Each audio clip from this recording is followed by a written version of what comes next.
I stared at my reflection in the bathroom mirror of Pinnacle Industries headquarters, smoothing down my tailored navy suit as the weight of what I was about to do settled over me. The board meeting was scheduled to begin in exactly 15 minutes, and my name was at the top of the agenda.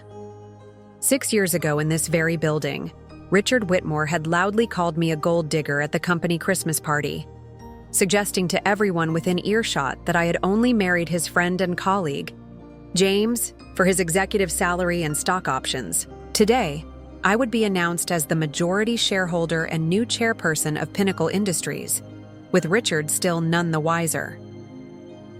My phone buzzed with a message from my attorney confirming that all paperwork was finalized and the press release was ready to go out the moment the announcement was made to the board. I took a deep breath, feeling a complex swirl of emotions: vindication, anticipation, and a strange sort of melancholy for the woman I had once been, so devastated by public humiliation and the subsequent collapse of my marriage to James. The path from that mortifying night to this moment had been arduous, but standing here now, I knew every struggle had led precisely to where I needed to be. I checked my watch. 10 minutes remaining. Gathering my portfolio and phone, I straightened my shoulders and stepped out of the bathroom, ready to walk into the boardroom that would soon be under my authority. The headquarters hadn't changed much, still all gleaming glass and polished marble, expensive artwork adorning walls, and that subtle scent of lemon polish that seemed to permeate every corporate space trying too hard to impress. What had changed was me, and in minutes, everyone would understand just how much. As I walked the corridor toward the executive suite, memories of that fateful Christmas party resurfaced with painful clarity. I had arrived on James's arm, proud, to be supporting my husband at his company celebration. James had recently been promoted to VP of Product Development, and this was my first time meeting many of his colleagues' spouses. I'd spent weeks choosing the perfect dress, elegant but not flashy, sophisticated but approachable. I had been so naive then, believing that hard work and authenticity were all that mattered in these corporate circles. James and I had met 3 years prior at a charity fundraiser, where I had been coordinating the event through my small but growing event management company. He had been impressed by my organizational skills and business acumen, and I had been drawn to his intelligence and vision for ethical technology development. Our courtship had been refreshingly straightforward: 2 career-focused individuals who respected each other's ambitions and supported each other's dreams. When we married, it was with the understanding that we were partners in every sense of the word. What I hadn't accounted for was the toxic culture that permeated Pinnacle Industries under CEO Victor Hammond's leadership. A culture that Richard Whitmore, as Chief Financial Officer, embodied perfectly. Richard had never approved of James's marriage to someone he deemed an outsider, a self-made business owner without the right connections or background. His disapproval had simmered beneath the surface during the handful of times we had met prior to that Christmas party.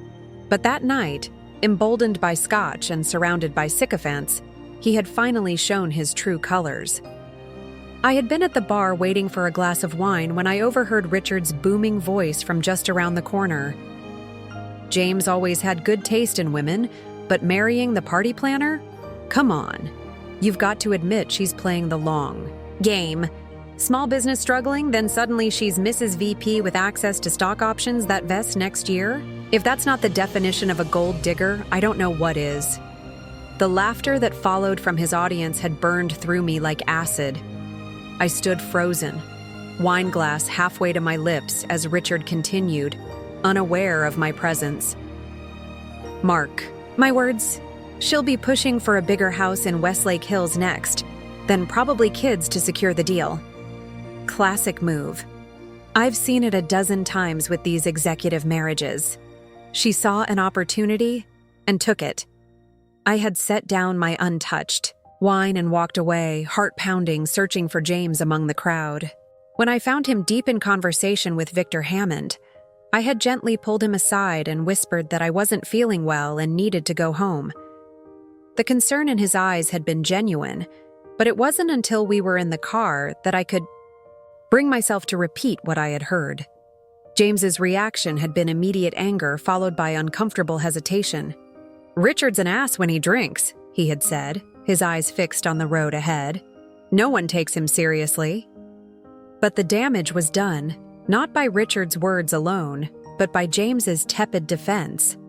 In that moment, I realized that my husband, for all his progressive ideas and professed respect for me, was unwilling to truly stand up to the toxic culture that had humiliated his wife. The following weeks had revealed the fractures in our marriage that perhaps had always been there beneath the surface. James refused to confront Richard, claiming it would only make things worse professionally. Instead, he suggested I avoid company functions for a while, as if I were the problem that needed to be hidden away. When I pushed back, insisting that allowing such behavior only perpetuated the toxic environment, James had accused me of not understanding the complexities of corporate politics. "This isn't one of your fundraisers, Elena," he had said dismissively. "This is my career we're talking about." His words had cut deeper than Richard's ever could, revealing that despite our supposed partnership, James viewed my work as somehow less significant than his own. Within 3 months, we were separated. By 6 months, divorce proceedings had begun. The woman who had allegedly married for money walked away with nothing but her struggling event planning business and a determination never to be underestimated again. Now, as I approached the boardroom doors, I allowed myself a moment to appreciate the symmetry of it all. The journey from that humiliated woman to the businesswoman I had become had been transformative in ways Richard Whitmore could never understand.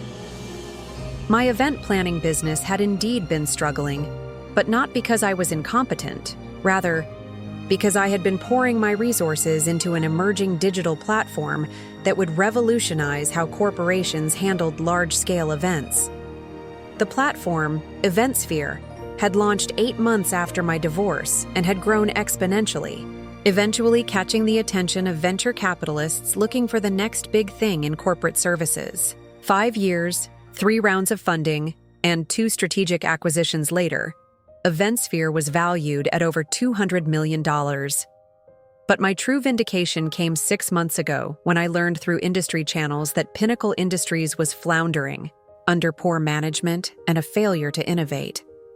Victor Hammond had retired, leaving Richard Whitmore as CEO, a promotion he had achieved through political maneuvering rather than actual leadership ability. Under his stewardship, Pinnacle had lost market share and alienated key clients. Their stock was undervalued, and rumors of a hostile takeover had been circulating for months. I had initially dismissed the idea of acquiring Pinnacle as petty revenge, unworthy of a businesswoman of my caliber.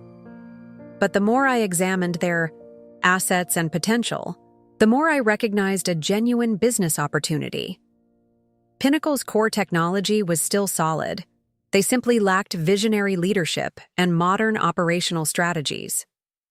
With the right restructuring, integration with EventSphere's platform, and a cultural overhaul, Pinnacle could become an asset rather than just a personal statement. So I had moved quietly, working with a consortium of investors who respected my business acumen and shared my vision for what Pinnacle could become under new leadership. We had approached key shareholders individually, making compelling offers that were difficult to refuse given the company's declining performance. By the time Richard realized what was happening, it was too late. We had secured enough shares to take controlling interest in Pinnacle Industries.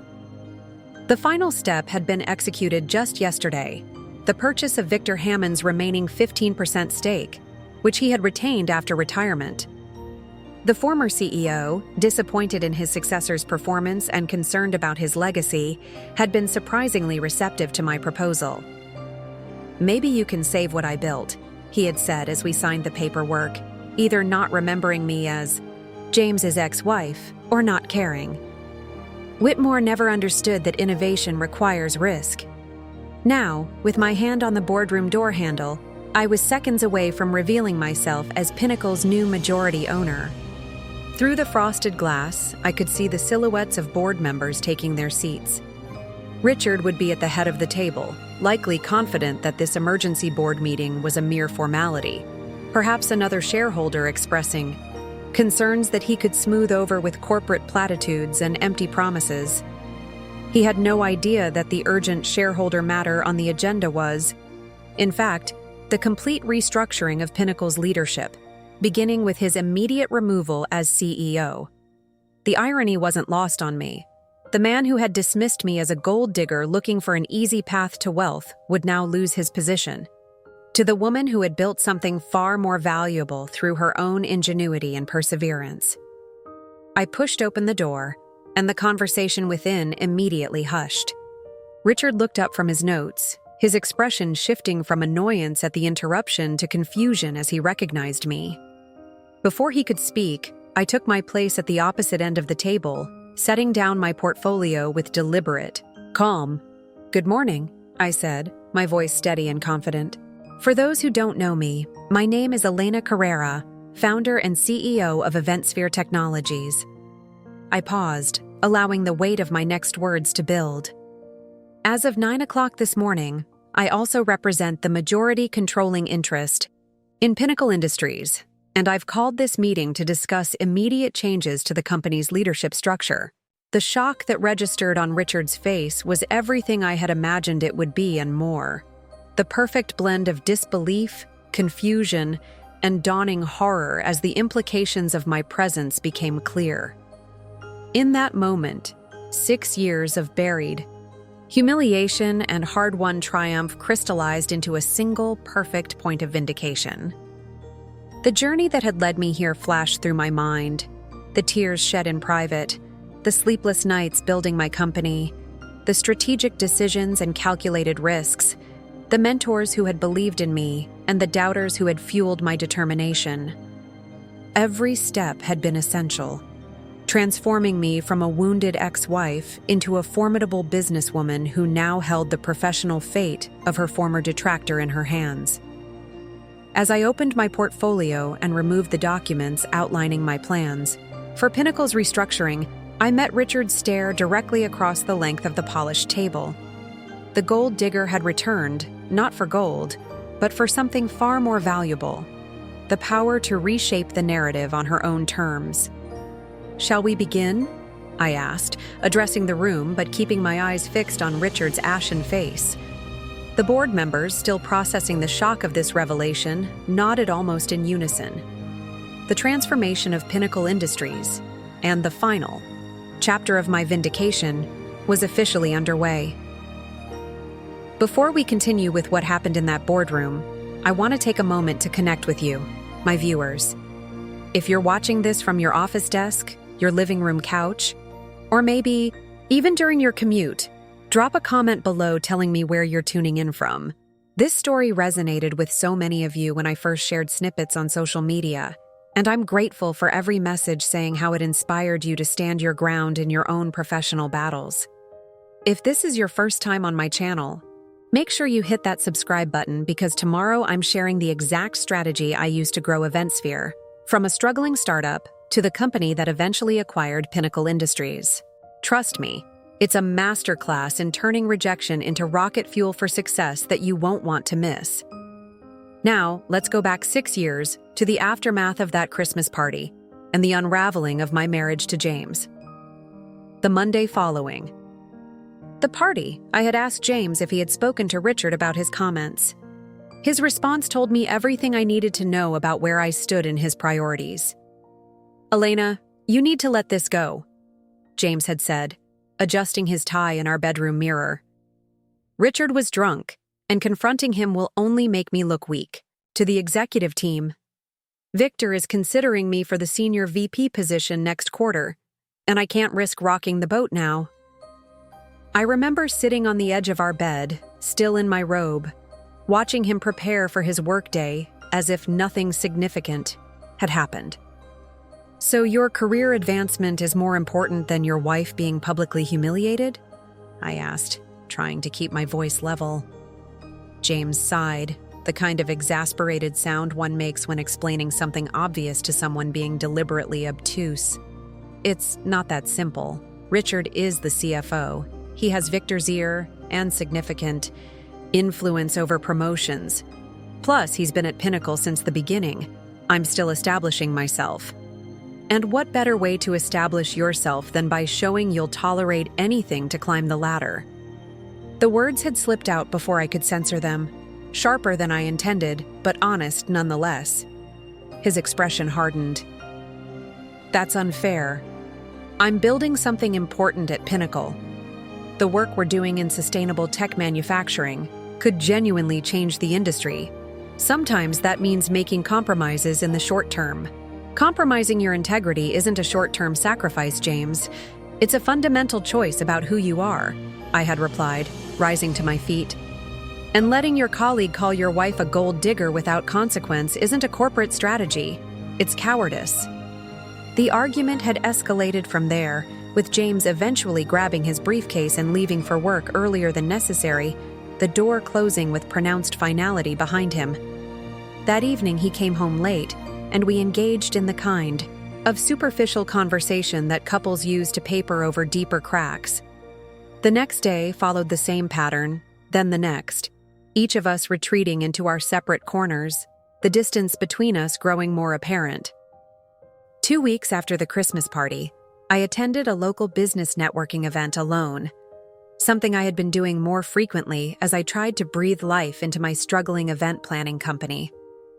The economic downturn had hit the luxury event sector particularly hard, with corporations cutting back on elaborate functions and private clients opting for more modest celebrations.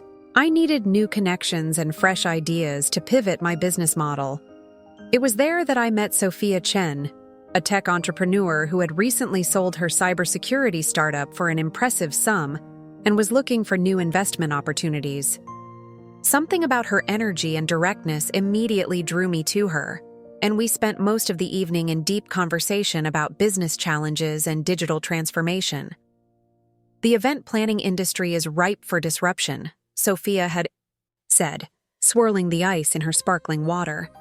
Everything is still so manual, so dependent on individual relationships and in-person site visits. There's no centralized platform that streamlines the process for large corporate clients. Her observation had struck a chord with me, articulating a problem I had been grappling with in my own business. I've been thinking about developing something like that, I admitted.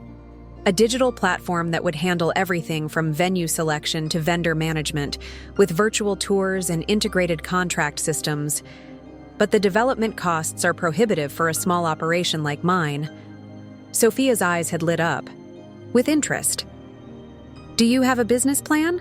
Any mock-ups or flowcharts of how this would work? As it happened, I did. For months I had been sketching ideas during late nights when sleep eluded me, mapping out a platform that would revolutionize how corporate events were planned and executed. It had been a dream project, something to focus on beyond the daily struggle to keep my company afloat and my increasingly strained marriage. I hadn't shared these ideas with James, partly because he had been so absorbed in his own work, but also because I had sensed he wouldn't see their potential value the way I did. I have a preliminary business plan and some wireframes, I told Sophia. Nothing fancy, but the concept is solid. I just haven't had the capital to move forward. She had handed me her business card, sleek, minimalist, with just her name and a phone number. Send them to me tomorrow. If it's as good as you're describing, we should talk further.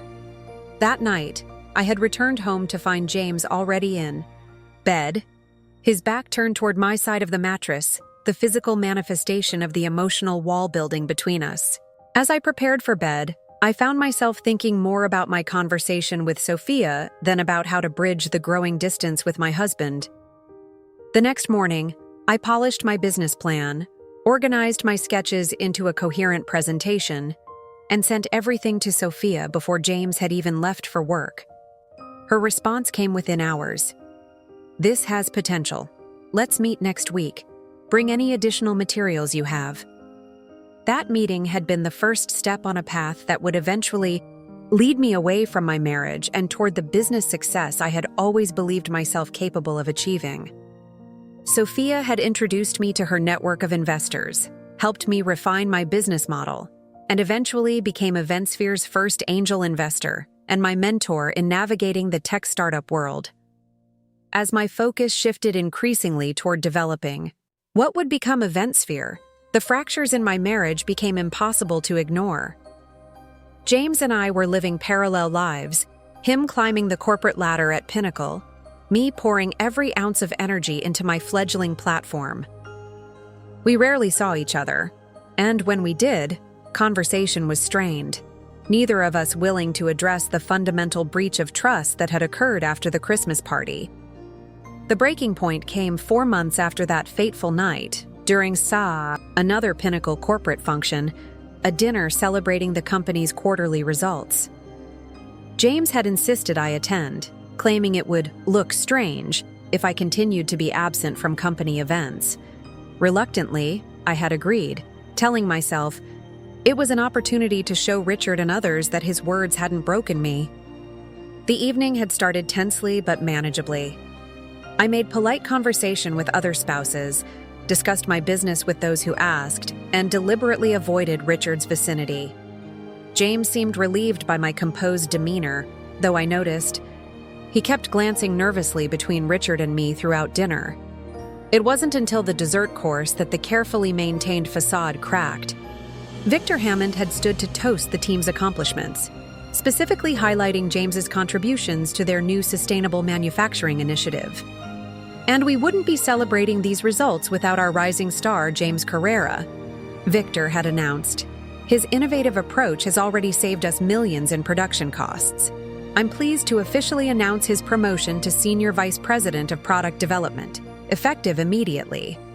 Applause had rippled through the room as James rose to accept the recognition, his expression a mixture of pride and professional satisfaction.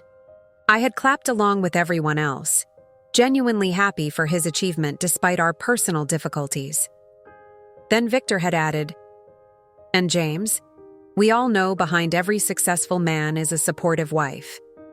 Elena, thank you for your understanding, as we've monopolized so much of your husband's time these past months." The comment was well-intentioned but landed painfully given the state of our marriage. Yet it was Richard's loud stage whisper to the colleague beside him that truly shattered the evening. Understanding wife or strategic investment? The promotion comes with stock options that vest immediately. Perfect timing for her, wouldn't you say? Though he hadn't mentioned me by name, the implication was clear enough that several heads had turned in my direction, expressions ranging from embarrassment to poorly concealed curiosity. In that moment, I realized 2 things with perfect clarity. Richard's Christmas party comment hadn't been a drunken aberration, but a reflection of how he truly saw me. And James's apparent triumph in this toxic environment had been purchased, in part, with my dignity. I had excused myself from the table, walking calmly to the restroom where I took several deep breaths, staring at my reflection just as I would years later in Pinnacle's headquarters. When I returned, I maintained my composure through the remainder of the dinner, smiling and conversing as if nothing had happened.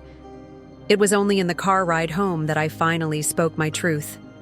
"I'm filing for divorce," I said quietly as James drove through the dark streets toward our home, rain beginning to speckle the windshield. "I can't do this anymore." His hands had tightened on the steering wheel. "Because of what Richard said?" "Elena, you can't let him get to you like this. It's just office politics." "No, James. It's because when he said it, you looked down at your plate instead of defending me. It's because you've shown me repeatedly that your place in that company's hierarchy means more to you than your role as my partner. And it's because I deserve better than to be someone's strategic investment." James had tried to argue, of course. He pointed out all we had built together, claimed he needed more time to establish himself before he could challenge someone as powerful as Richard, promised things would change now that he had been promoted. But the decision had crystallized, in my mind, immovable as bedrock. That night, I had slept in our guest room. 2 days later, I moved into a small apartment above a bookstore downtown. Within a week, I had consulted with a divorce attorney. The marriage that had begun with such promise of equal partnership ended with a whimper rather than a bang, a no-fault divorce, a division of our modest assets, and separate paths forward. Free from the emotional drain of my failing marriage, I had thrown myself completely into developing EventSphere. The prototype that Sophia had initially funded began to take shape, with each iteration improving based on feedback from potential clients and industry experts. I worked 18-hour days, subsisting on coffee and determination, my personal humiliation transforming into professional fuel. 6 months after my divorce was finalized, EventSphere launched in beta with 10 corporate clients willing to test the platform. The response exceeded even my optimistic projections. What these companies had been missing wasn't just another event planning tool, but a comprehensive solution that addressed the entire ecosystem of corporate event management, from budgeting and vendor negotiations to virtual site tours and real-time adjustment capabilities. As I stood in that boardroom 6 years later, watching Richard Whitmore's face transition from confusion to shock to the first dawning of fear, I thought about how his cruel words had inadvertently set me on the path to this moment. The gold digger he had so casually dismissed was now the woman holding the future of his career in her hands. It was a victory sweeter than any revenge I could have plotted, because it had come not from a desire to hurt him back, but from the success I had built by believing in my own vision when others had not. The boardroom remained stunned into silence for several long seconds after my announcement. Richard was the first to recover, his shock quickly morphing into calculated skepticism. "Elena," he said, forcing a condescending smile that didn't reach his eyes. "This is quite a surprise. However, I think there must be some misunderstanding. Major ownership changes require proper disclosure and board notification well in advance of any official meetings." I smiled, sliding the official acquisition documents across the polished mahogany table. "You'll find everything is in perfect order, Richard. The SEC filings were completed yesterday. As Victor Hammond's shares were privately held, he was free to sell them to me without prior board consultation. Combined with the shares my investment group has acquired over the past 4 months, we now control 58% of Pinnacle Industries." The board's legal counsel, Patricia Winters, reached for the documents. After examining them for a tense minute, she looked up with professional neutrality. "These appear to be in order. Ms. Carrera and her investment consortium have indeed acquired, controlling interest in Pinnacle Industries through legitimate channels." Richard's face flushed an alarming shade of red. "This is absurd. A hostile takeover by—" He stopped himself, but the unspoken words hung in the air. "By my ex-husband's former wife, a woman he had publicly dismissed as nothing more than a gold digger." "Not hostile, Richard," I corrected calmly. "Strategic. Pinnacle's stock has fallen 37% under your leadership. Your last 3 product launches failed to meet projected revenues, and your biggest clients, Westlake Technologies and Cruise Manufacturing, are considering taking their business elsewhere due to repeated quality control issues and missed deadlines." The precision of my knowledge visibly unnerved him. Board members exchanged glances, some nodding slightly in confirmation of my assessment. "How would you know anything about our client relationships?" Richard demanded, his composure slipping further. "Due diligence," I replied simply. "Something the board might have benefited from before approving your promotion to CEO following Victor's retirement." Martin Chen, one of the longest-serving board members, cleared his throat. "Ms. Carrera raises valid concerns that this board has discussed in previous sessions. While this situation is unusual, perhaps we should hear what she has to say." I nodded appreciatively toward Martin before addressing the entire room. "I'm not here to dismantle Pinnacle Industries. On the contrary, I believe this company has tremendous untapped potential that's been squandered by poor leadership decisions and an outdated corporate culture." Opening my laptop, I connected it to the room's projection system. With your permission, I'd like to present my vision for Pinnacle's future, a future that integrates its manufacturing expertise with EventSphere's digital innovation capabilities.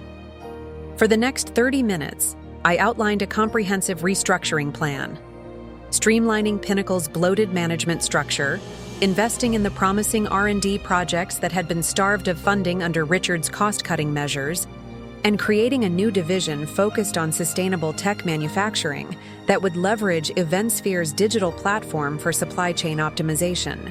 As I spoke, I could see the shift in the room, skepticism giving way to reluctant interest, then to genuine engagement. Board members began asking thoughtful questions about implementation timelines, resource allocation, and integration challenges. Every query received a detailed, well-researched response. I had spent 6 months preparing for this moment, analyzing Pinnacle's operations from every angle, identifying weaknesses and opportunities that its own leadership had overlooked or ignored. Richard remained silent throughout my presentation, his expression darkening with each slide that revealed how thoroughly I understood his company's failings. Only when I finished did he attempt to regain control of the meeting. "This is all very impressive as a theoretical exercise," he said, his voice tight with barely contained fury. "But Ms. Carrera has no experience in manufacturing or hardware development. EventSphere is a software platform for event planning, hardly relevant to Pinnacle's core business." I had anticipated this objection. "You're partially correct, Richard. My direct experience isn't in manufacturing. That's why my leadership team includes Davis Montgomery, former COO of Telex Manufacturing, and Dr. Aisha Karim, who led product innovation at Nexus Technologies for 8 years before joining EventSphere last quarter." I nodded toward my Chief Operating Officer, Michael Reynolds, who had been quietly taking notes at the back of the room. He distributed folders containing the credentials and achievements of our executive team. Additionally, I continued, "EventSphere may have begun as an event planning platform, but we've evolved. Our enterprise resource planning modules now serve manufacturing clients across 4 continents, optimizing their operations and reducing costs by an average of 22%. Something Pinnacle desperately needs, given that your production inefficiencies have eroded profit margins to nearly half the industry standard." The board's attention had fully shifted away from Richard now, their focus entirely on the data-driven case I was presenting. Even Patricia Winters, who had initially regarded me with professional wariness, was nodding as she reviewed the materials. In that moment, watching Richard's increasing isolation within the room he had once dominated, I felt an unexpected twinge of compassion.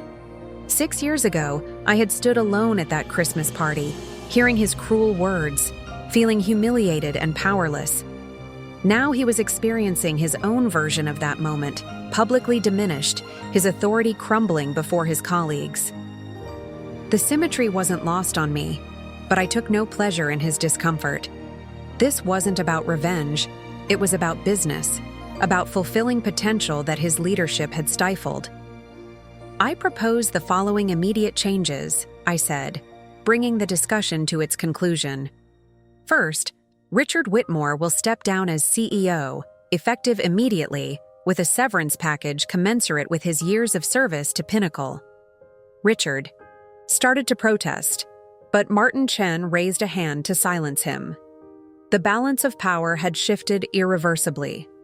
Second, an interim leadership team consisting of myself, Davis Montgomery, and current Pinnacle CTO Jennifer Martinez will guide the company through the transition period. Third, we'll establish a joint task force of Pinnacle and EventSphere personnel to implement the integration strategy I've outlined, with regular progress reports to the board. After answering a few final questions, I called for a vote on my proposals. The result was decisive: 7 in favor, 2 abstentions, and Richard's lone dissent. Within an hour of walking into that boardroom, I had effectively taken control of Pinnacle Industries. As the meeting adjourned, board members approached to introduce themselves personally, making tentative overtures that balanced professional courtesy with clear signals that they were ready to adapt to the new reality. Richard remained seated, staring at the boardroom table as if trying to comprehend how thoroughly his position had been undermined. When the room had cleared except for us, he finally looked up, his earlier arrogance replaced by bitter resignation. "Congratulations," he said flatly. "You've won. I hope destroying my career provides whatever satisfaction you've been seeking." I sat down across from him, measuring my response carefully. "This isn't about your career, Richard. It's about hundreds of careers. The employees whose livelihoods depend on Pinnacle's success, the clients who rely on its products, the investors who believed in its potential. You've failed all of them, not just yourself." He flinched slightly at the truth in my words. "So the gold digger comment at the Christmas party, that had nothing to do with this?" "It had everything to do with this, but not in the way you think," I replied honestly. "That night showed me who you were, and who James was for refusing to stand up to you. It forced me to stand alone, to build something on my own terms. In a strange way, I should thank you." For a brief moment, confusion clouded his features, as if he couldn't reconcile my calm assessment with the vindictive motive he had assigned to my actions. "I didn't think you'd amount to anything after the divorce," he admitted. "James said, 'You were starting some app for party planning. It seemed trivial.'" I smiled, recognizing the fundamental misunderstanding that had shaped his perception of me, and of so many women entrepreneurs whose visions were dismissed as unserious by men like Richard. "What you saw as trivial generated $87 million revenue last year, with a client retention rate of 94%. Numbers Pinnacle hasn't seen since Victor's early days." Rising from my seat, I gathered my materials. "Your severance package includes 6 months of outplacement services with Kinsley Partners. They're excellent at helping executives transition to new opportunities. I suggest you take advantage of it." As I walked toward the door, he called after me, "Was it worth it, building all this just to get back at me?" I paused, turning back to face the man whose casual cruelty had inadvertently altered the course of my life. "Richard, the most valuable lesson I learned after that Christmas party wasn't about revenge. It was about worth. Recognizing my own when others couldn't see it. Everything I've built since then has been about proving something to myself, not to you." The truth of those words resonated deeply as I left him sitting alone in the boardroom where he had once held court. The journey, from that humiliated woman at the Christmas party to the business leader I had become, hadn't been about Richard Whitmore at all. It had been about discovering the strength, resilience, and vision that had always existed within me, waiting for the catalyst that would bring them fully to life. My assistant was waiting in the hallway, tablet in hand, ready to begin implementing the transition plan we had prepared. "Everything go as expected?" she asked, falling into step beside me. "Better," I replied, heading toward what would soon be my new office.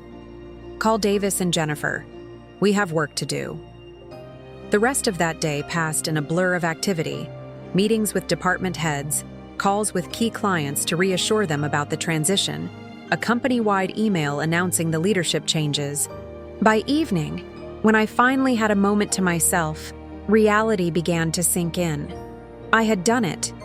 Against all odds, I had transformed my small event planning business into a tech company, powerful enough to acquire the very corporation whose culture had once made me feel worthless. Standing at the window of what had been Richard's corner office, looking out at the city lights beginning to twinkle in the dusk, I reflected on the winding path that had led me here. The pain of James's betrayal, the humiliation of Richard's words, the struggle of starting over from almost nothing, each had been a necessary step in the journey. Each had forced me to discover resources within myself that I might never have tapped otherwise. My phone buzzed with a text from Sophia. "Heard the news. Beyond proud of you. Dinner to celebrate this weekend?" I smiled, thinking of how far we'd both come since that fateful networking event. Sophia had become not just my first investor, but my closest friend and most trusted advisor. Her belief in me had been the foundation upon which I'd built everything that followed. Absolutely, I replied. We have much to celebrate. As I sent the message, another text arrived. This one from James. We had maintained minimal contact since the divorce, interacting only when necessary regarding mutual investments from our marriage that had yet to be fully disentangled. His message was brief. Just heard about Pinnacle. Congratulations. You always saw possibilities that the rest of us missed. The acknowledgement from my ex-husband, understated but sincere, brought unexpected closure. James hadn't been a villain in my story, merely a man too comfortable with the status quo to stand beside a woman determined to challenge it. In his own way, he was acknowledging that now. I didn't reply immediately, letting the moment settle around me.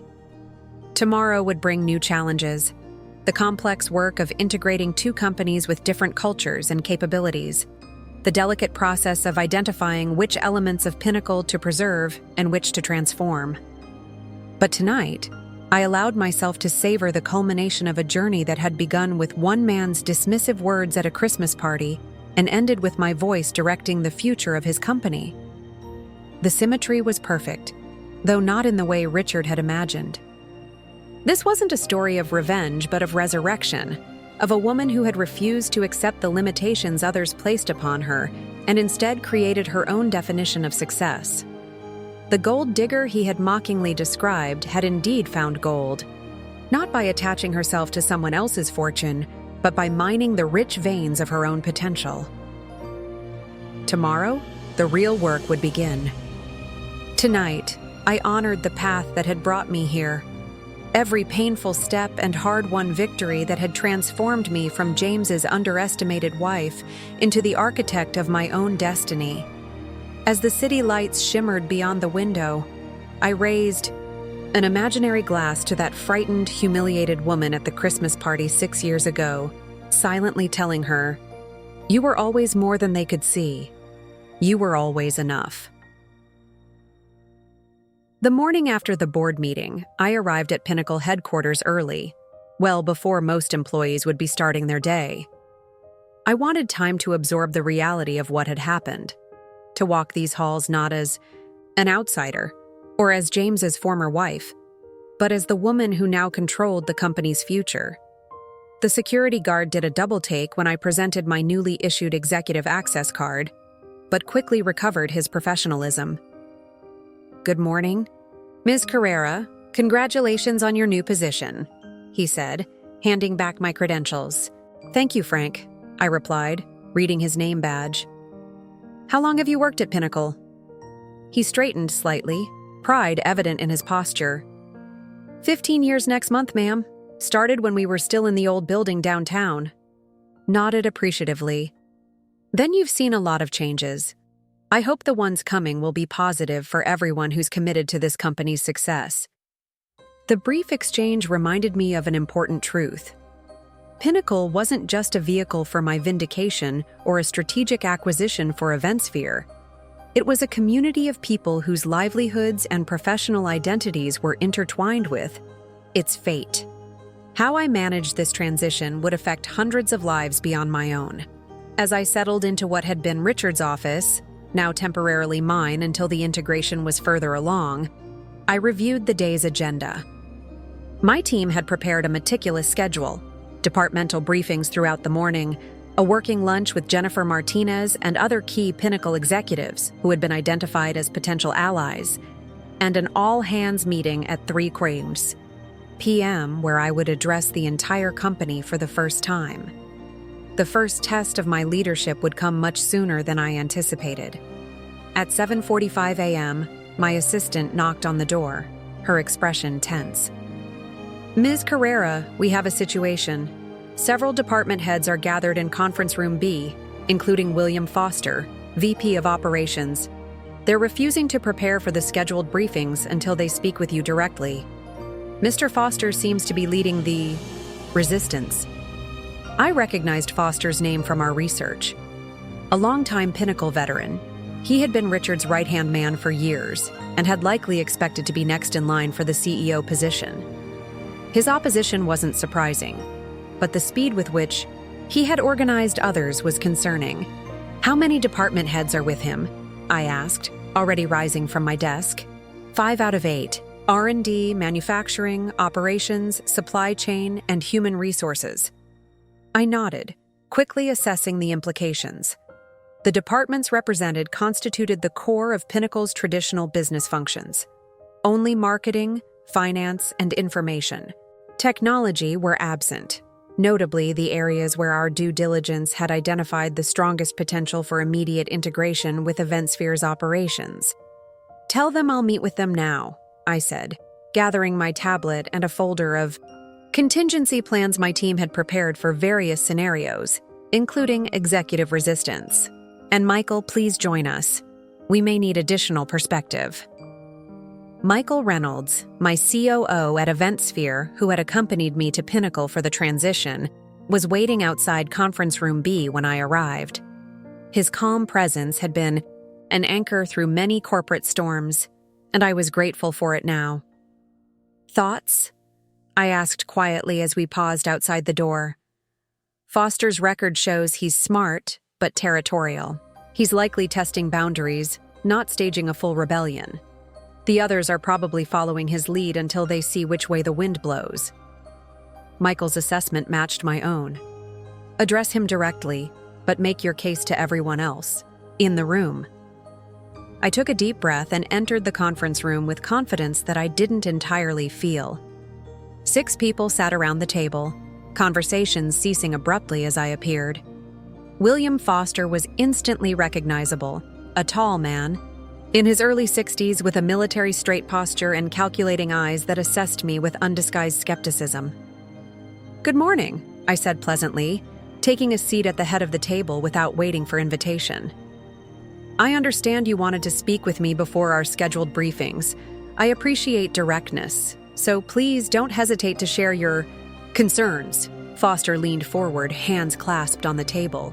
"Ms. Carrera, with all due respect, this acquisition has blindsided the entire executive team.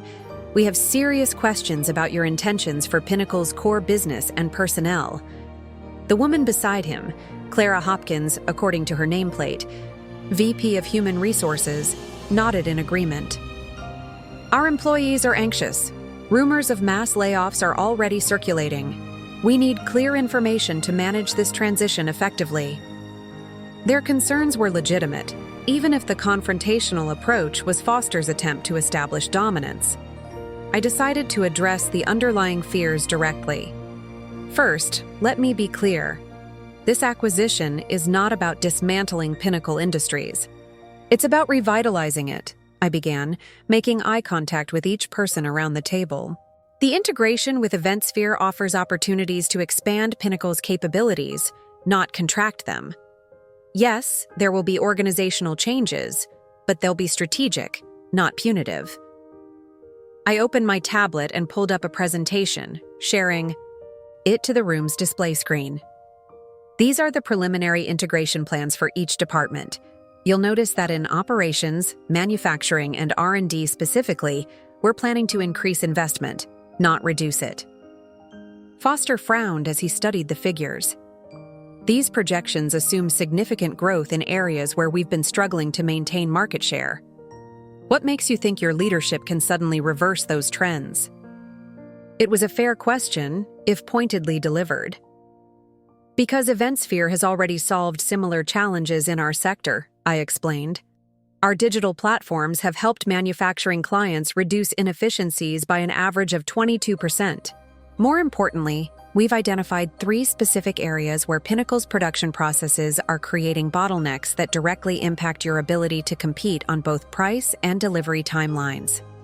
For the next 20 minutes, I walked them through our analysis of Pinnacle's operations, highlighting problems that our due diligence had uncovered, problems that Richard's leadership had either overlooked or chosen to ignore. With each slide, I could see the shift in the room. Foster remained skeptical, but the others were becoming increasingly engaged, occasionally nodding in recognition of issues they had likely faced without the authority to address. Marcus Delgado, the VP of Research and Development, was the first to break ranks with Foster's united front. "These observations about our product development cycle are spot on," he admitted. "We've been pushing for changes to this process for years, but the previous leadership was focused on short-term cost-cutting rather than long-term innovation." Foster shot him a warning look, but Delgado continued. "I'm sorry, Bill, but we have to be honest here. If Ms. Carrera's team has already identified these problems from the outside, imagine what we could accomplish with their resources and our institutional knowledge working together." His intervention changed the dynamic in the room. One by one, the other department heads began asking substantive questions about the integration plans, not challenging my authority now, but genuinely exploring how the changes might affect their teams and operations. Foster, seeing his coalition dissolving, made one final attempt to reassert control. "This all sounds promising on paper, but the reality is, you have no experience in our industry. Pinnacle isn't a software platform or an event planning business. We deal with complex manufacturing challenges that can't be solved by digital transformation alone." I met his gaze directly. "You're absolutely right, Mr. Foster. I don't have your decades of manufacturing experience, and I would never pretend otherwise. That's precisely why effective leadership isn't about having all the answers.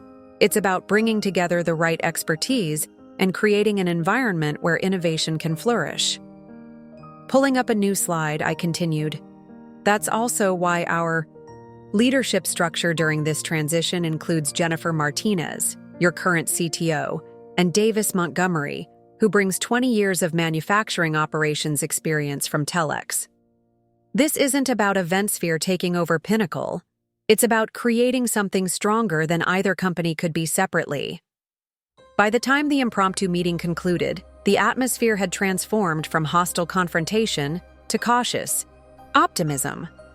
Even Foster, while not fully won over, had moved from outright opposition to grudging engagement with the process. We agreed to proceed with the scheduled departmental briefings, now with better context for the discussions that would follow. As the executives filed out, Clara Hopkins lingered behind. Once we were alone, she spoke with candid professionalism. That was well handled. Foster was counting on presenting a unified front of resistance. Your willingness to address our concerns directly, and with substantial data, changed the equation. I appreciated her frankness. "Thank you. I understand change is unsettling, especially when it comes without warning. My goal isn't to disrupt for disruption's sake, but to build on Pinnacle's strengths while addressing its challenges." She nodded, thoughtfully. "For what it's worth, many of us recognize the problems you've identified." Richard was resistant to criticism. "Your presentation showed you've done your homework about our company, not just our financials." As she turned to leave, she added, "And just between us, that Christmas party incident was well known among the executive staff. Not everyone approved of how Richard treated you or how James failed to address it. Some of us believe in professional respect regardless of personal connections." Her words caught me off guard. I had always assumed the entire Pinnacle executive team had tacitly supported Richard's behavior by their silence.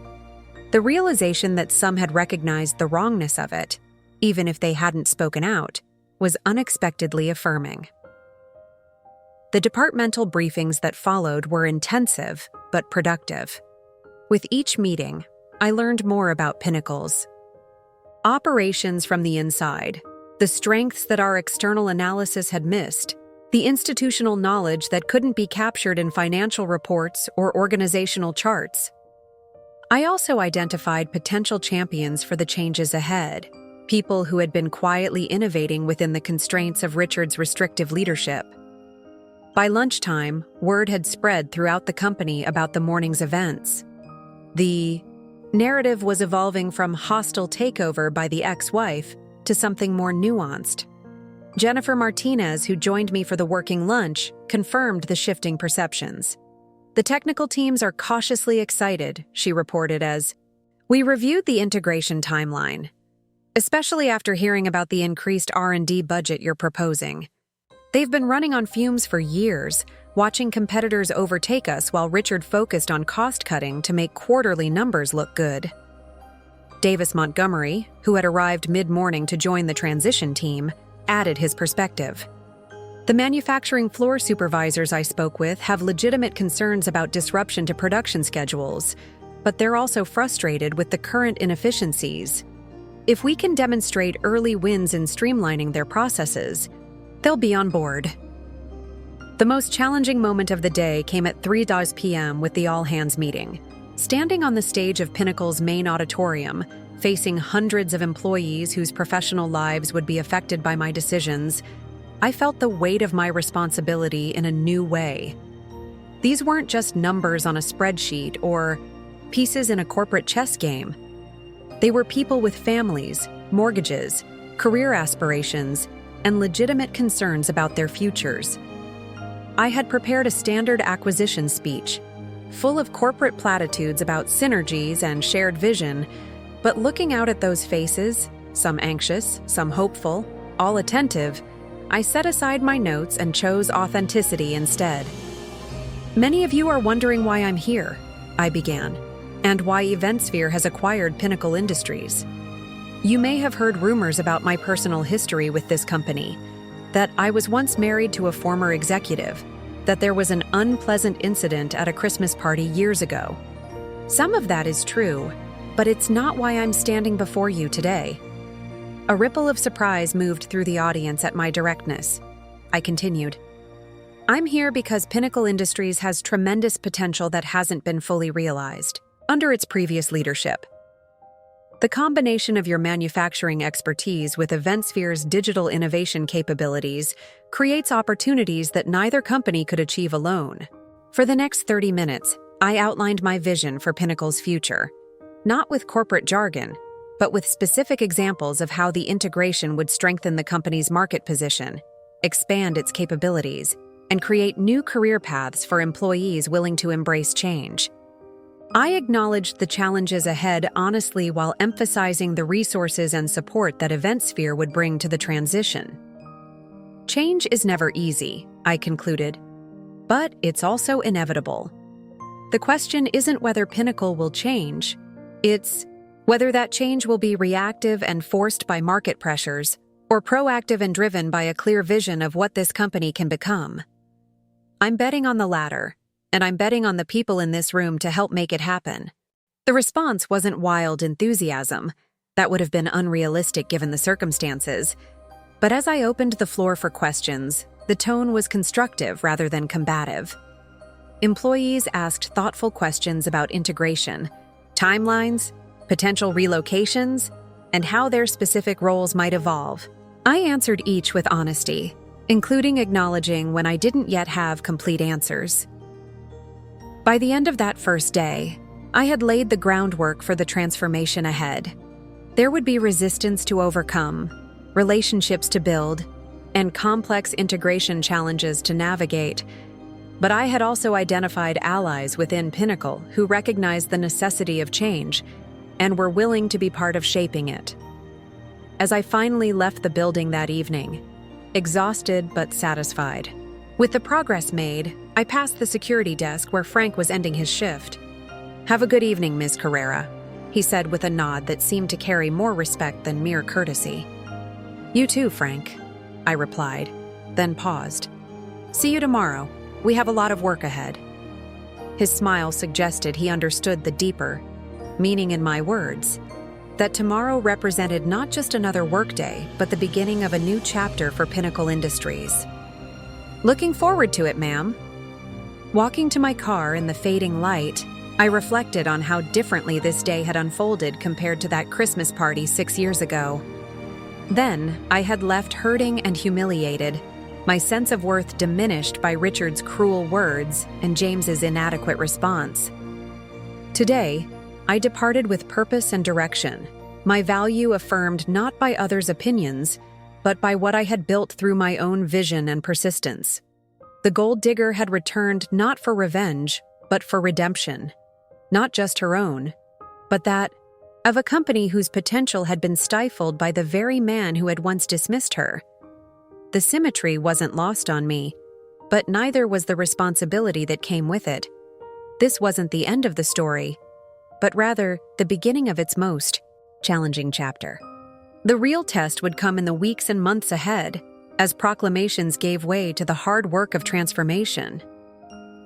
As I drove away from Pinnacle headquarters, I made a silent promise to myself and to the employees who had listened so attentively.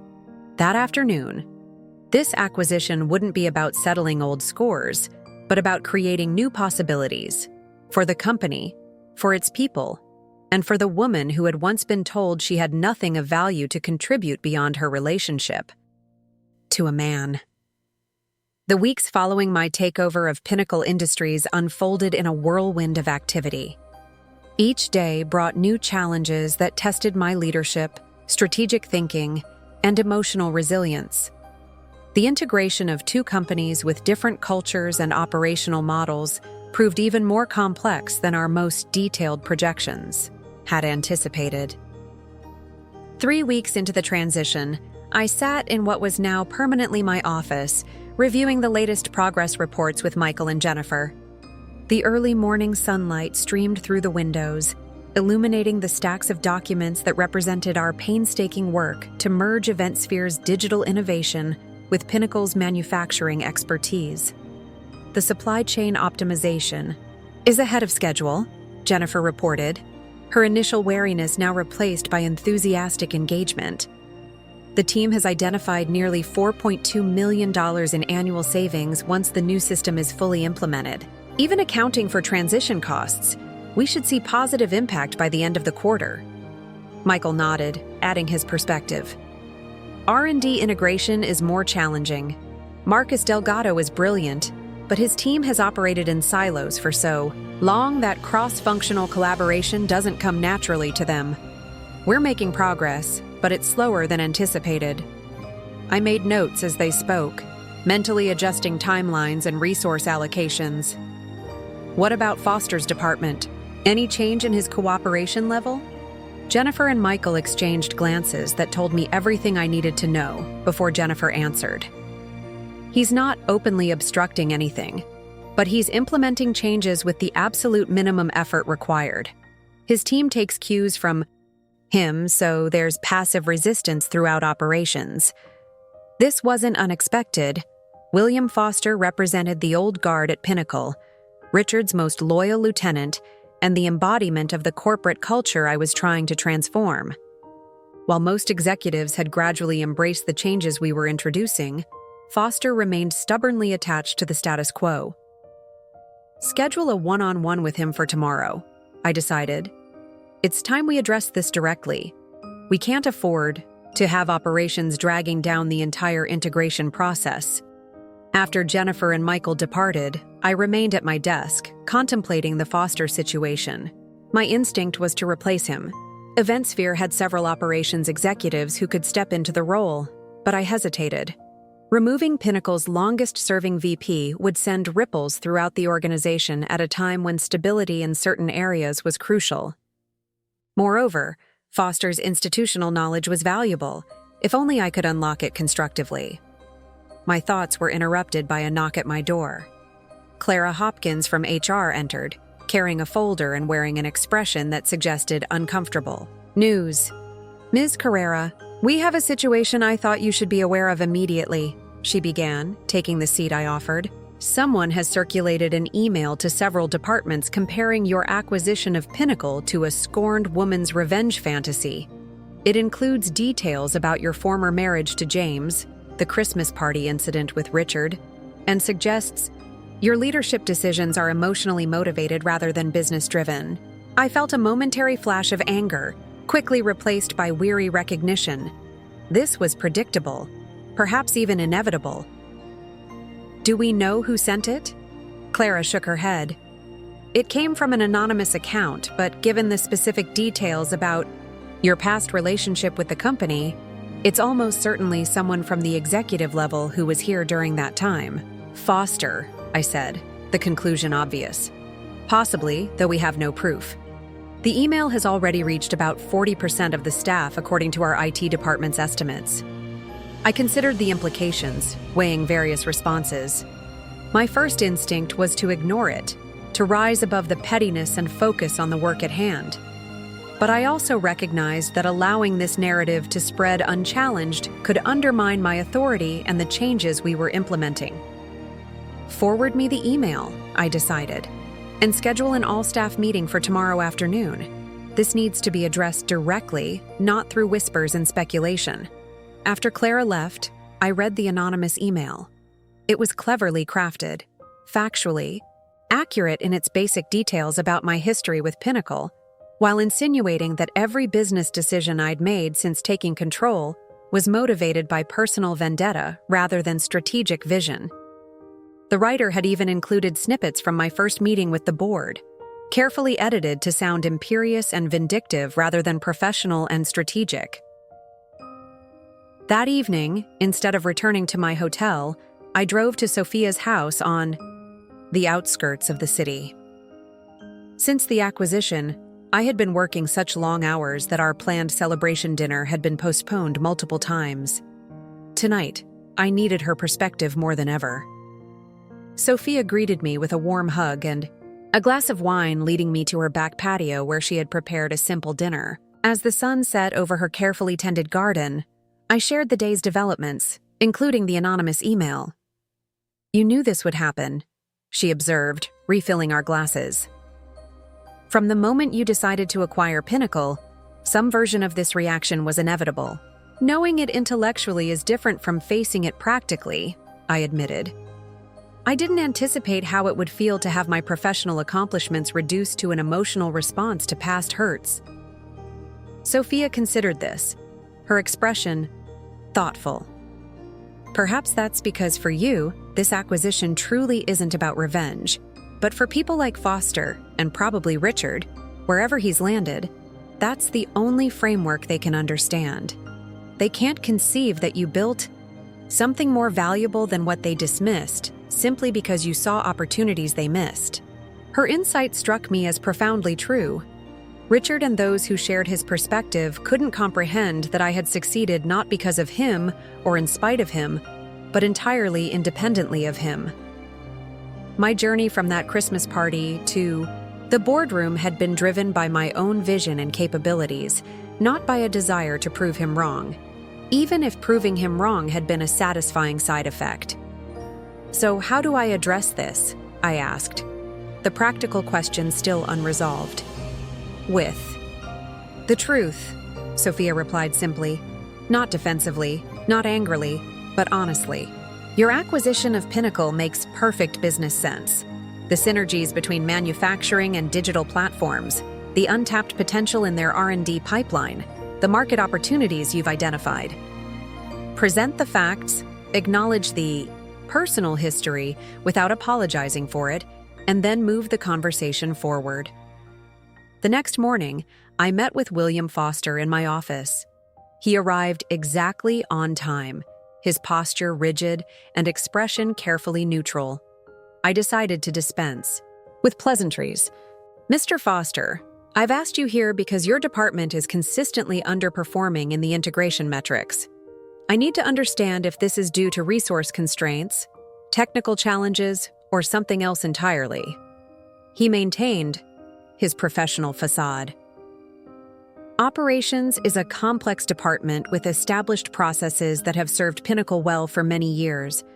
Change requires careful consideration to avoid disrupting critical production flows. "I understand the need for careful implementation," I replied. "But what I'm seeing goes beyond prudent caution. It appears to be deliberate foot-dragging. Given your experience and position, your attitude sets the tone for your entire team." Foster's expression tightened slightly. "With all due respect, Ms. Carrera, my team is adjusting to significant changes in leadership and direction. Some adjustment, period, is to be expected." I leaned forward, deciding to address the elephant in the room. "Is it the changes they're struggling with, Mr. Foster, or is it me specifically? Perhaps as the woman who was once humiliated at a company Christmas party and has now returned as CEO?" His composure slipped momentarily, surprise registering in his eyes before he recovered. "I don't know what you're implying."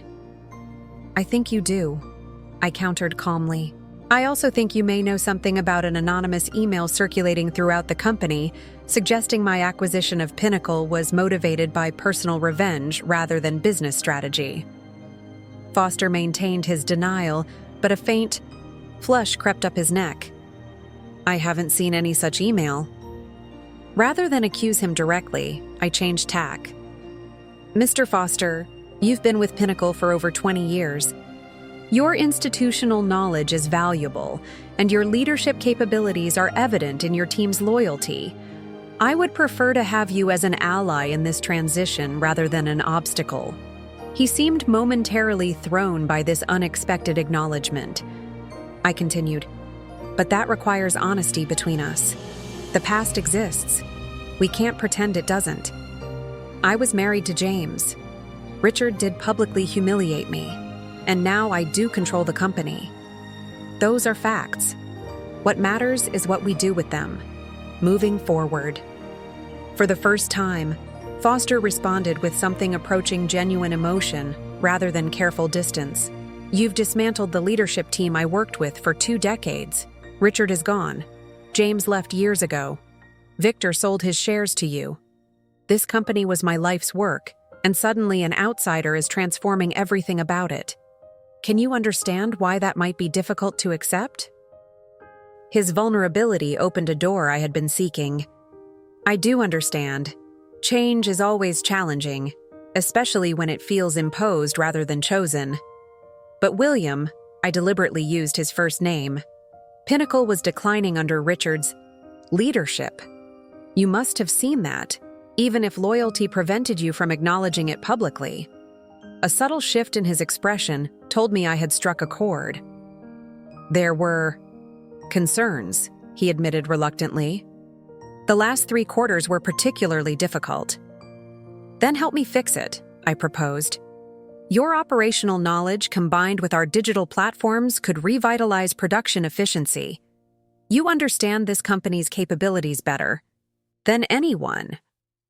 Use that knowledge to shape its future rather than cling to its past." Our conversation continued for nearly 2 hours, evolving from confrontation to a more substantive discussion of Pinnacle's challenges and opportunities. By the time Foster left my office, we hadn't resolved every issue, but we had established a foundation for potential collaboration rather than continued resistance. That afternoon, I addressed the entire company about the anonymous email. Standing before hundreds of employees in the same auditorium where I had first outlined my vision for Pinnacle's future, I chose straightforward honesty over corporate spin. "By now, many of you have seen an email questioning my motives for acquiring Pinnacle Industries," I began. "The email references my former marriage to James Carrera, who worked here, and an incident at a Christmas party where Richard Whitmore made derogatory comments about me. These basic facts are true." A murmur rippled through the audience at my directness. I continued. "What the email suggests, however, is that EventSphere's acquisition of Pinnacle was motivated by personal revenge rather than business strategy. That is categorically false." I activated a presentation displaying key financial and operational data. These are the facts. Pinnacle's market share declined 18% under previous leadership. R&D spending was cut by 27%, while competitors increased their innovation investments. Customer satisfaction metrics fell to their lowest point in company history. Meanwhile, EventSphere's integration of digital platforms with manufacturing operations has created documented efficiency improvements averaging 22% across our client base. Slide by slide, I walked them through the business case for the acquisition, the synergies between our companies, and the specific opportunities we had identified to revitalize Pinnacle's position in the market. These aren't emotional decisions. They're strategic ones, backed by data and focused on future growth. Then I addressed the personal aspect directly. Did I feel vindicated when the acquisition was completed? Absolutely. It would be dishonest to pretend otherwise. When you've been publicly dismissed as having nothing of value to contribute, there's satisfaction in demonstrating your capabilities so conclusively. I paused, looking across the auditorium at faces that seemed genuinely engaged with my message. But vindication is a fleeting emotion. It doesn't build successful companies. It doesn't create innovative products. It doesn't secure your jobs or provide opportunities for your professional growth. Only sound business strategy and effective leadership can do that. And that's what I intend to provide at Pinnacle Industries. The response was not thunderous applause. That would have been unrealistic given the circumstances. But I could sense a shift in the room's energy. By acknowledging the personal history while firmly redirecting focus to the business fundamentals, I had addressed the whispers directly and provided a framework for moving forward. After the meeting, Clara Hopkins approached me. "That was well handled," she said. "Direct but not defensive. It won't silence every critic, but it will give the majority something substantial to counter the rumors." "And the email's author?" I asked. Clara smiled slightly. "Interestingly, Mr. Foster approached me just before your address. He wants to schedule an all-hands meeting for his operations team tomorrow to discuss accelerating the integration process. I believe that may be his way of answering your question." As I gathered my materials, I reflected on the day's developments. The challenge of transforming Pinnacle wasn't just about systems integration or operational efficiencies. It was about human elements as well. Pride, loyalty, resistance to change, and yes, sometimes petty retaliation. Each required different approaches, different solutions. The woman who had been called a gold digger at a Christmas party years ago would have been wounded by the anonymous email, perhaps even deterred by the resistance it represented. But the business leader who had built EventSphere from concept to successful acquisition had developed resilience along with her strategic capabilities. Each obstacle overcome had strengthened my conviction that I belonged in this role not despite my past, but because of the journey it had propelled me to undertake. The integration of Pinnacle Industries with EventSphere would continue to present challenges in the weeks and months ahead. But with each day, the narrative was shifting, from a story of personal revenge to one of business transformation, from looking backward at past hurts to looking forward toward future opportunities. That shift, more than any operational metric or financial result, represented the true measure of success in this new chapter. 6 months after the acquisition, I stood in Pinnacle's main manufacturing facility, watching the newly integrated production line in operation. The floor hummed with activity as workers moved with purpose between stations, their movements more efficient than they had been during my first tour of the facility. Digital displays mounted at key points showed real-time metrics, productivity levels, quality control statistics, and integration with EventSphere's supply chain management system that had transformed how Pinnacle sourced materials and fulfilled orders. William Foster stood beside me, tablet in hand, pointing out improvements with unmistakable pride. The new system has reduced production cycles by 32% while improving quality control metrics across all product lines.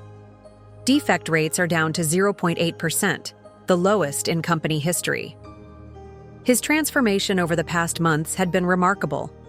After our confrontation and the anonymous email incident, Foster had made a conscious choice to become a partner in Pinnacle's evolution rather than an obstacle to it. His deep knowledge of operations, combined with a newfound willingness to embrace innovation, had made him an invaluable asset during the integration process. The staff seems to have adapted well to the changes, I observed, noting the confident interactions between longtime Pinnacle employees and the EventSphere specialists we had brought in to implement the digital transformation. Foster nodded. There was resistance initially. Change is never easy, especially for those who've been doing things the same way for decades. But when they saw the concrete improvements, most came around. Having their department heads on board made the difference. His subtle acknowledgement of his own role in facilitating that acceptance didn't escape me. I had taken a risk by not removing him when he was actively resistant. Now that decision was paying dividends beyond what I had hoped. As we continued our tour, I reflected on the journey of the past 6 months. The integration had not been without setbacks. 2 weeks after taking control, we discovered that one of Pinnacle's largest clients was considering terminating their contract, information Richard had concealed from the board. The crisis had required intense negotiations and a complete redesign of the client's manufacturing specifications to salvage the relationship. 3 months in, a critical software integration between EventSphere's platform and Pinnacle's legacy systems had failed spectacularly, causing a 2-day production shutdown that cost hundreds of thousands in lost productivity. Yet for every crisis, there had been corresponding triumphs. Marcus Delgado's R&D team, newly empowered with increased funding and freed from Richard's restrictive approval processes, had developed 3 promising innovations that were now moving toward patent applications. Jennifer Martinez had successfully merged Pinnacle's IT department with EventSphere's development team, creating a collaborative environment that was generating solutions neither group would have conceived separately. Most significantly, the company culture was evolving. The rigid hierarchies and siloed departments that had characterized Pinnacle under Richard's leadership were giving way to more fluid structures and cross-functional collaboration. Employees who had once waited for top-down directives now initiated improvements within their areas of expertise, knowing their innovations would be recognized and rewarded. After completing our tour of the manufacturing floor, Foster and I returned to the administrative offices for our scheduled meeting with the integration team. The quarterly board presentation was scheduled for the following week, and we needed to finalize our progress report and strategic recommendations. "Elena!" Jennifer called, spotting us as we passed her office. "Perfect timing. I was just about to come find you. You've got an unexpected visitor." My schedule was already packed with preparation for the board meeting, but Jennifer's expression suggested this wasn't an interruption I should dismiss. "Who is it?" "James Carrera," she replied, watching my reaction carefully. "He's waiting in the small conference room near your office." Foster's eyebrows rose slightly, but he maintained professional composure. "I can handle the preliminary integration. Review if you need time." I appreciated his tactful offer. "Thank you, William. I won't be long." Walking toward the conference room, I tried to process this unexpected development. James and I had maintained minimal contact since our divorce 7 years ago. His brief congratulatory text after the acquisition had been our only recent communication. What could he want now? James stood as I entered, looking much as he had when we were married, perhaps a few more lines around his eyes, his dark hair showing touches of silver at the temples. He wore a well-tailored suit that suggested continued professional success. "Elena." He greeted me, his voice carrying a note of uncertainty. "Thank you for seeing me without an appointment. You look well." "So do you," I replied, gesturing for him to sit as I took the chair opposite him. "This is unexpected. What brings you to Pinnacle after all this time?" He smiled slightly at my directness. "You always preferred getting straight to the point." "I'm in town for a technology conference and thought I should congratulate you in person on what you've accomplished here. The industry is buzzing about Pinnacle's transformation." The explanation seemed plausible but incomplete. James had never been one for social courtesy calls, especially with an ex-wife. "Thank you, but I suspect there's more to your visit than professional congratulations." He hesitated, then nodded. "You're right, of course. I've recently accepted a position as Chief Innovation Officer at Meridian Technologies. We're exploring potential partnerships in the sustainable manufacturing space, and Pinnacle's recent innovations have caught our attention. I wanted to discuss the possibility of collaboration. Meridian was a major player in the technology sector, known for cutting-edge research and substantial resources. A partnership could potentially accelerate some of our development timelines and open new markets. Yet the situation was undeniably complex given our personal history. That's an interesting proposition, I said carefully. But I have to wonder why Meridian's CIO is making this approach personally rather than through conventional channels. James had the grace to look slightly embarrassed. 2 reasons. First, I know Pinnacle's capabilities better than most, having worked here for years. Second, I thought my connection might at least get me through the door for an initial conversation. Meridian has tried reaching out through regular channels over the past month without success. This was news to me. I wasn't aware of any contact from Meridian. The inquiries were directed to Marcus Delgado in R&D, James explained.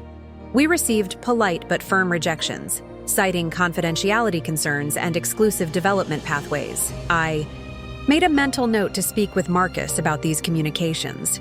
While his protective stance toward Pinnacle's innovations was understandable, potential partnerships deserved proper evaluation at the executive level.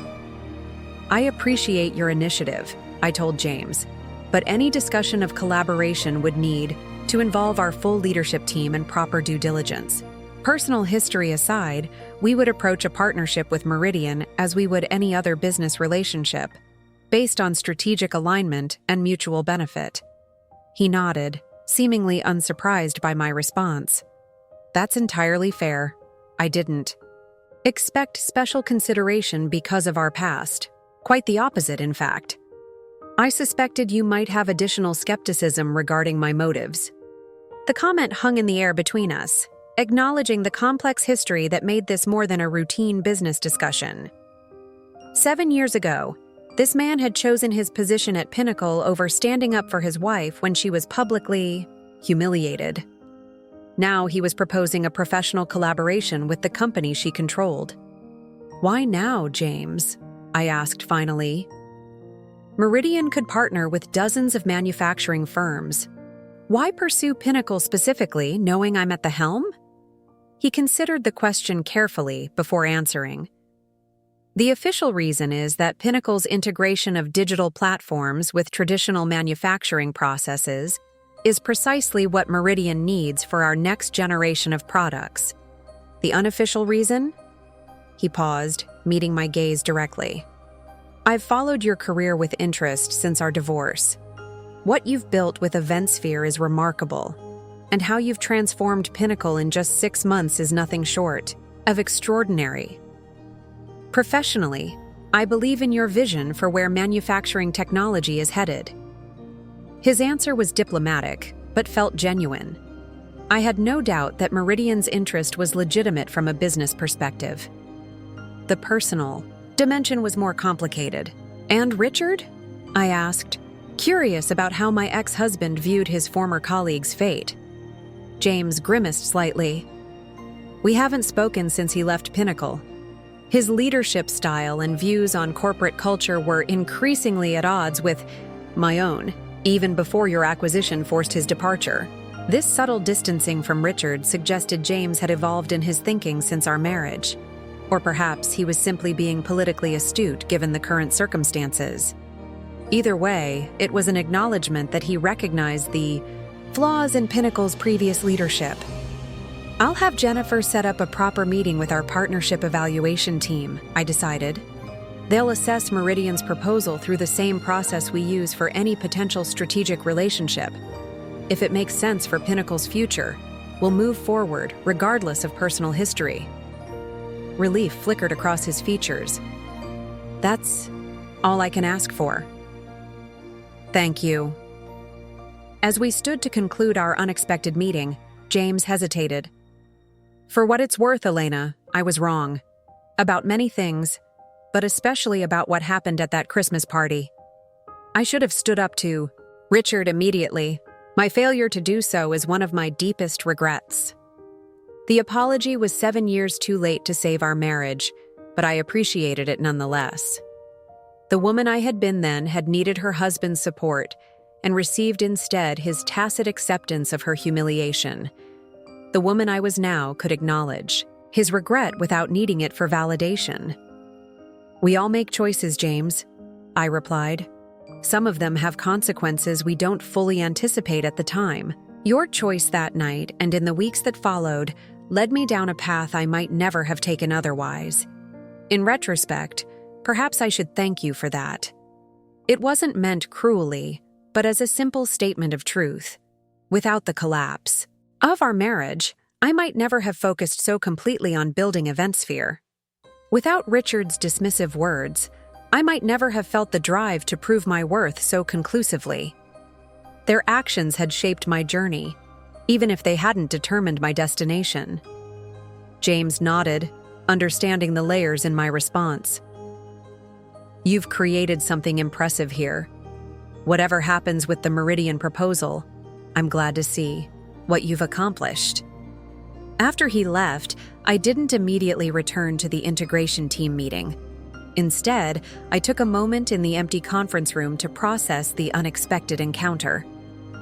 There was something fitting about James coming to Pinnacle now, seeking a partnership with the company I controlled. The symmetry wasn't lost on me. The man who had once chosen this company over supporting his wife now needed her approval for his new employer's strategic initiative. Yet I felt no desire for petty revenge, no impulse to reject the proposal simply because of our history.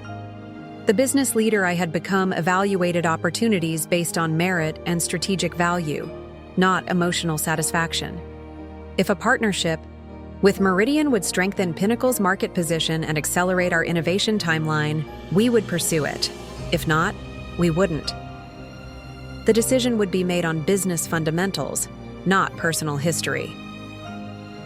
When I finally joined the integration team meeting, already in progress under Foster's capable leadership, I noticed curious glances from those who knew about James's unexpected visit. I addressed the unspoken questions directly. Meridian Technologies is interested in exploring a potential partnership. Their new CIO happens to be James Carrera, which adds a personal dimension to the situation. However, we'll evaluate their proposal through our standard partnership assessment process, focusing solely on the business case. The matter-of-fact statement set the tone I wanted: professional, transparent, and forward-looking. Jennifer made a note to schedule the formal evaluation process, and the meeting continued with its planned agenda. Later that evening, as I reviewed the final presentations for the upcoming board meeting in my office, Sophia called. We had developed a routine of evening check-ins as the integration progressed, her outside perspective helping me maintain balance amid the constant demands of leading two merging companies. How did the manufacturing tour go? She asked after. We'd exchanged greetings. Better than expected. Foster has become a genuine advocate for the changes, and the staff is adapting well to the new systems. And the unexpected visit from your ex-husband? She inquired, her tone carefully neutral. News traveled fast. You already heard about that? Jennifer texted me, Sophia admitted. She thought you might need a sounding board. I smiled at my friend's ongoing protective instincts. It was interesting. James is Meridian's new CIO, and they want to explore a partnership with Pinnacle. The proposal has potential merit from a business perspective. And from a personal perspective? Sophia pressed gently. I considered the question. There's a certain irony in James seeking approval from the woman he once dismissed as not understanding real business. But beyond that observation, I don't feel much about it emotionally. It feels like a chapter from a book I finished. Reading long ago? That's significant, Sophia noted. 6 months ago, would you have felt the same detachment? The question gave me pause. Probably not, I admitted.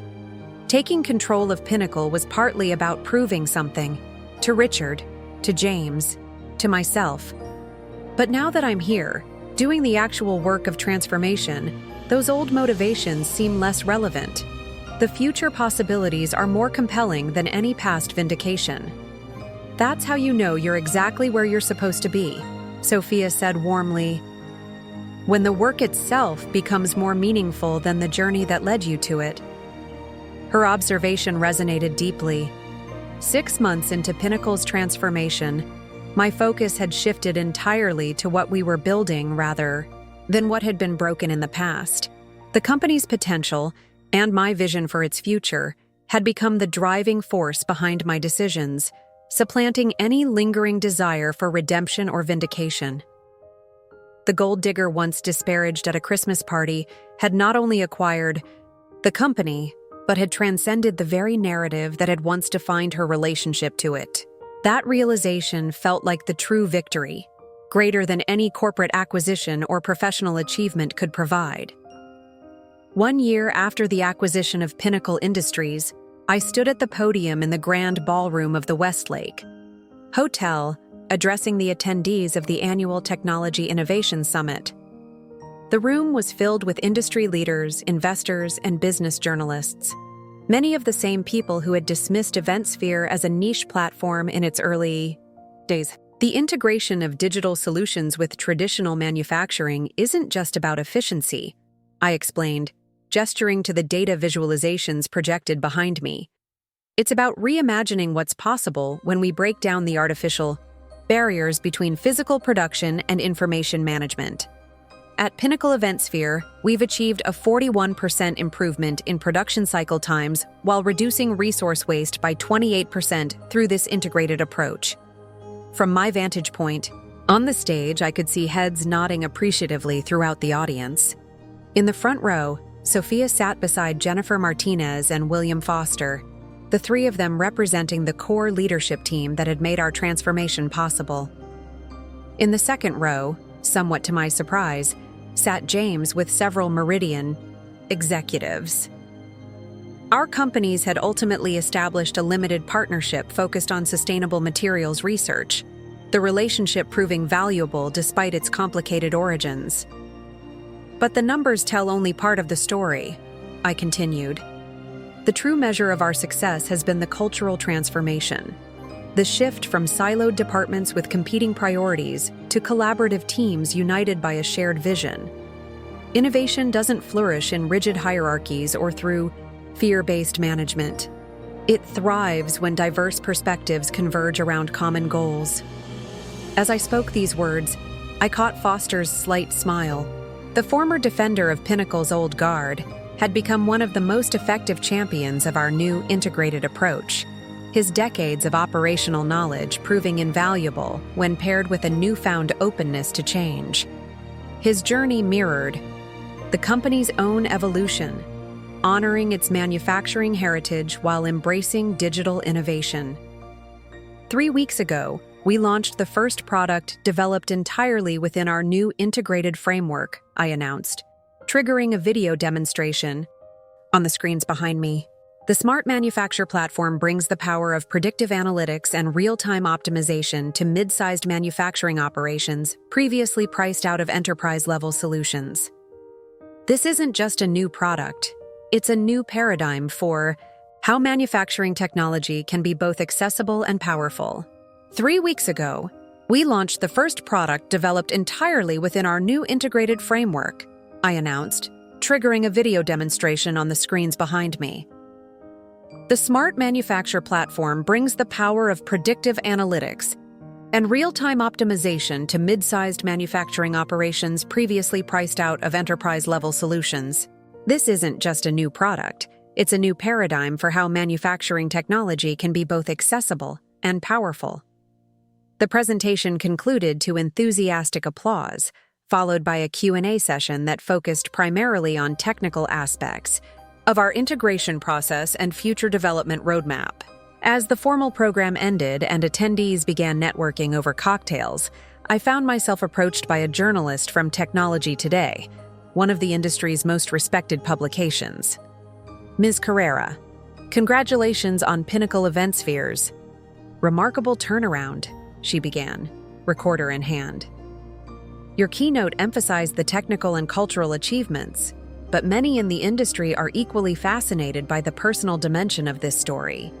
Would you be willing to comment on what it means to now lead the company where your ex-husband once worked and where you personally experienced professional dismissal? The question was asked respectfully but directly. A year ago, it might have made me defensive or uncomfortable. Now, with the company's transformation well established and my leadership validated by results rather than rhetoric, I could address it with the perspective that time and success had provided. The personal history certainly adds an interesting dimension, I acknowledged, but it's ultimately a footnote to the larger story of business transformation. What matters isn't that I was once underestimated in these circles, but that EventSphere's vision for integrated manufacturing technology has proven correct. The marketplace validates ideas based on results, not on who proposes them or what preconceptions might have existed. The journalist nodded, making notes.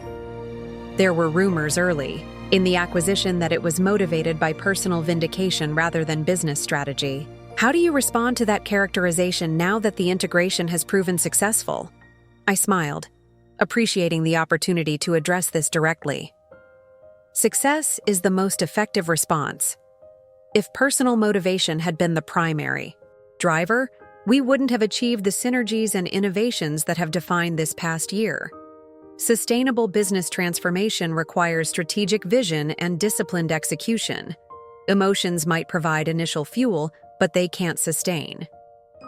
The countless decisions and adaptations required to integrate two complex organizations. After the interview concluded, I circulated through the reception, engaging with clients, potential partners, and industry peers.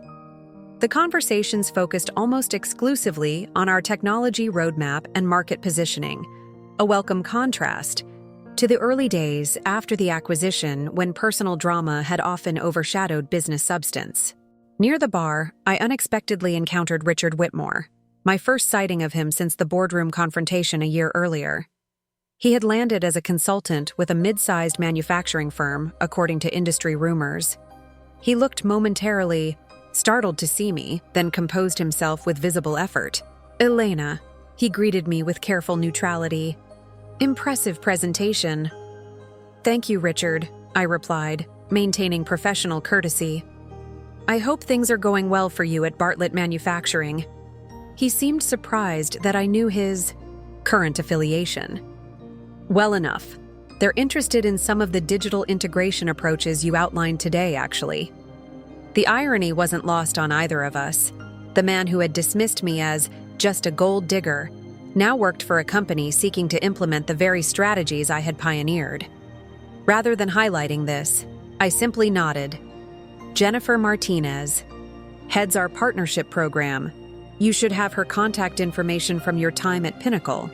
She'd be the right person to discuss potential implementation consulting." Richard studied me for a moment, perhaps searching for signs of gloating or resentment.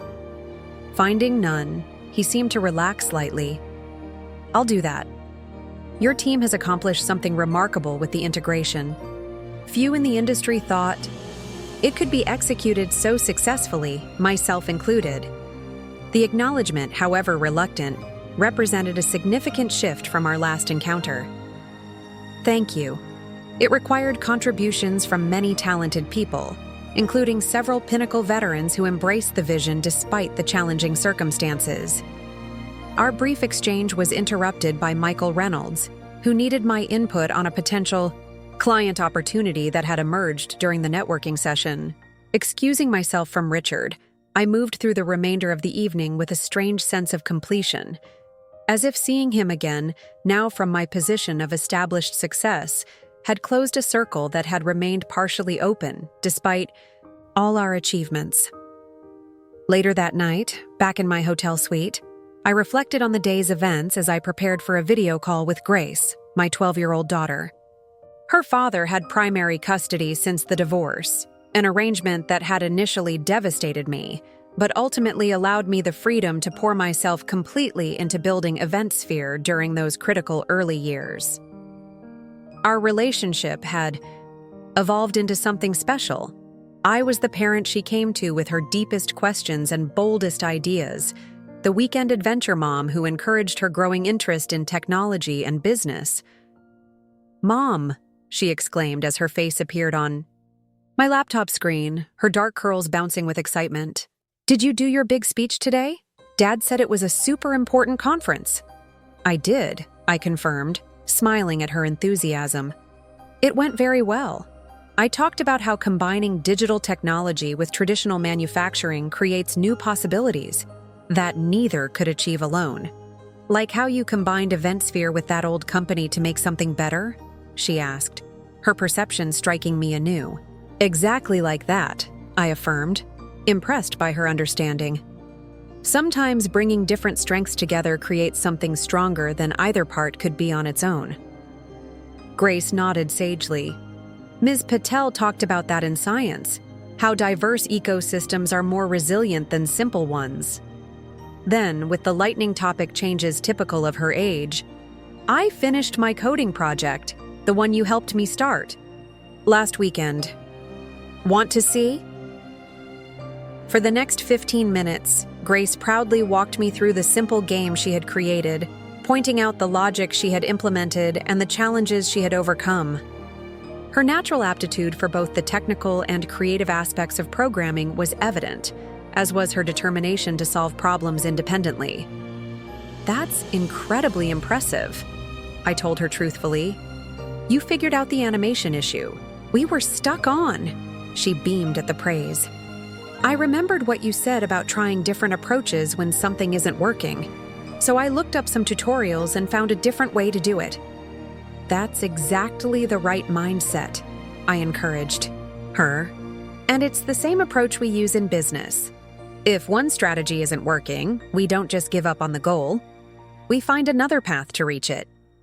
After saying goodnight to Grace, with promises of a museum visit during her upcoming weekend, stay. I found myself thinking about the parallels between my daughter's developing problem-solving abilities and my own journey. When one path had been blocked, my marriage, my initial career trajectory, I hadn't abandoned my ambitions, but rather found alternative routes to achievement. The capacity for adaptation that I was nurturing in Grace had been my own salvation during the darkest periods after my divorce and public humiliation. The following morning, before returning to Pinnacle EventSphere headquarters, I met Sophia for our traditional post-conference breakfast debriefing. Over coffee and Belgian waffles at our favorite downtown cafe, I recounted the previous day's events, including my unexpected encounter with Richard. How did that feel? Sophia asked, always attuned to the emotional undercurrents beneath professional interactions. Seeing him again after everything that's happened? I considered the question carefully. Oddly anticlimactic. A year ago, I might have felt vindicated or even triumphant. But yesterday, he just seemed irrelevant, like a character from a book I read long ago. Sophia nodded thoughtfully. That's true healing. When the people who once held such power over your emotions become merely figures from your past without the ability to affect your present. It's more than that, I realized as I spoke. When I saw Richard, I didn't feel like the woman who was humiliated at that Christmas party or the ex-wife fighting to rebuild after a painful divorce. I felt like the CEO of Pinnacle EventSphere, with all the responsibilities and achievements that identity encompasses. The past hasn't disappeared, but it's been integrated into a much larger story. That's the difference between revenge and true success, Sophia observed. Revenge keeps you tethered to the past and to the people who hurt you. Success creates a new narrative where those people become increasingly peripheral to your life's meaning. Her words crystallized something I had been feeling throughout the conference, a sense that the acquisition of Pinnacle, which had begun partly as a response to past dismissal, had evolved into something far more significant. The company we were building now, the innovations we were creating, the workplace culture we were nurturing, all had transcended their origins to become valuable in their own right. Speaking of success, Sophia continued, changing topics, the board is absolutely thrilled with yesterday's product launch and the response from potential clients. The preliminary orders have exceeded even our optimistic projections. As EventSphere's earliest investor and now chair of Pinnacle EventSphere's board, Sophia maintained an active role in overseeing our strategic direction while giving me operational autonomy as CEO. Our friendship had evolved alongside our professional relationship, each dimension strengthening the other. The credit belongs to the integrated development team, I noted. Marcus and Jennifer created something remarkable by bringing together Pinnacle's manufacturing expertise with our digital capabilities. True, but that integration wouldn't have happened without your leadership, Sophia countered. You didn't just acquire a manufacturing company, you transformed how it operates at the fundamental level. That's why the board has unanimously approved the expansion plan you proposed last month. The news sent a surge of excitement through me. The expansion would allow us to establish a research campus focused on advanced manufacturing technologies, creating hundreds of new jobs and positioning Pinnacle Eventsphere at the forefront of the industry's next wave of innovation. That's fantastic, I responded, mind already racing with implementation details. We can accelerate the development timeline for the next generation platform and move forward with the apprenticeship program for underrepresented groups in tech manufacturing. Sophia smiled at my immediate focus on execution rather than celebration. Always looking ahead. But before you dive into planning mode, take a moment to appreciate what you've accomplished. A year ago, we were navigating a high-risk acquisition with significant integration challenges.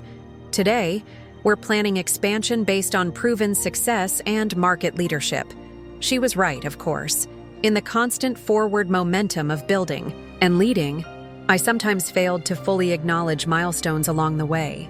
The transformation of Pinnacle Industries from a struggling manufacturing company with toxic leadership to a thriving integrated technology leader represented not just a business achievement, but a personal one as well. You know what I'm most proud of? I confided. It's not the financial results or the technical innovations, impressive as they are. It's watching someone like William Foster evolve from resistant defender of the old order to enthusiastic champion of our integrated approach. It's seeing employees who were disengaged under Richard's leadership now proposing innovations and taking ownership of improvements. We didn't just change systems and processes. We changed how people think about their work and its possibilities. That's the difference between merely acquiring a company and truly transforming it, Sophia agreed. And it's why this story has resonated so powerfully within the industry. You've demonstrated that cultural integration is as crucial as technical integration, and far more challenging to achieve. As we finished breakfast and prepared to head to the office, Sophia asked one final question.